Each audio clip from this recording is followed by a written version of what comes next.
السلام علیکم۔ یہ ٹوٹکے جس نے سنے تعریف کیے بغیر نہ رہا۔ اگر ریڑھ کی ہڈی میں درد ہو تو چھوٹی الائچی منہ میں رکھ کر چبا لیا کریں۔ چاول کھا کر پانی پینے سے پیٹ کی بیماریاں جنم لے لیتی ہیں۔ اگر جسم سے تل کا نشان مٹانا ہو تو جلتی ہوئی لکڑی سے جو پانی نکلتا ہے اسے تل پر لگائیں۔ شام کے وقت مولی کھانے سے سر درد ہو جاتا ہے۔ گوبھی کا سالن کھا کر دودھ پینے سے چہرے پر دانے نکل آتے ہیں۔ شام کے وقت کچا پیاز کھانے سے بخار ہو جاتا ہے۔ سوتے وقت پودینے کے پتے چبانے سے رات کو برے خواب نہیں آتے۔ انار کے چھلکوں کی چائے بنا کر پینے سے زکام فوری دور ہو جاتا ہے۔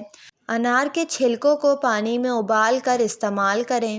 حمل کے دوران کھٹی چیز کھانے سے پرہیز کریں۔ پیدا ہونے والے بچے کے لیے بہت نقصان دہ ہوتی ہے۔ جن لوگوں کو بواسیر کا مسئلہ ہو گڑ والا شربت بنا کر پیا کریں، بواسیر کا مسئلہ حل ہو جائے گا۔ اگر روٹی پکاتے وقت توے پر روٹی جل جاتی ہو تو توے پر کیلے کے چھلکے رگڑنے سے روٹی نہیں جلے گی۔ سفر پر جانے سے پہلے پودینے کی ڈنڈی چبانے سے قے اور متلی کا مسئلہ نہیں ہوتا۔ نہار منہ دودھ میں شہد ڈال کر پینے سے بینائی تیز ہوتی ہے۔ ایک چٹکی کالا نمک نہار منہ چاٹنے سے دل کا دورہ نہیں پڑتا۔ دل کمزور ہو تو نیم گرم پانی میں نمک ڈال کر پی لیں، فائدہ ہوگا۔ نہاتے وقت اسٹیل کے برتن میں پانی بھر کر نہانے سے نظر تیز ہوتی ہے۔ شام کے وقت ناخن پر پالش لگانے سے گھر میں نحوست اور بے برکتی آتی ہے۔ اذان کے وقت جھاڑو لگانے سے مرتے وقت کلمہ نصیب نہیں ہوتا۔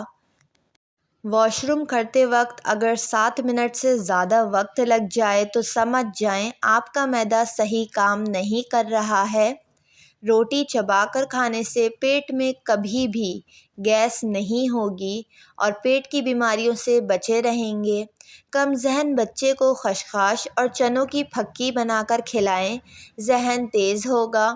جس عورت کو خواب میں کھلے بال نظر آئیں، اس کا مطلب یہ ہے کہ اس کی شادی بہت جلد ہوگی۔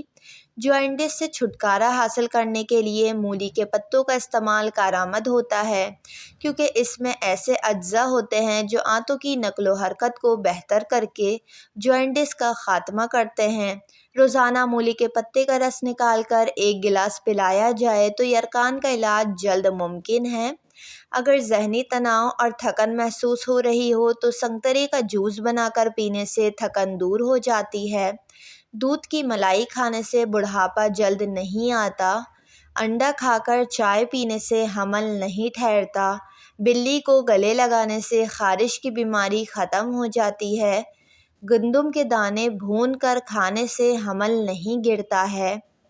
پانی میں نمک ملا کر گھر میں اسپرے کرنے سے گھر میں مچھر کیڑے نہیں آتے، یا پوچھے کے پانی میں نمک شامل کر دیں۔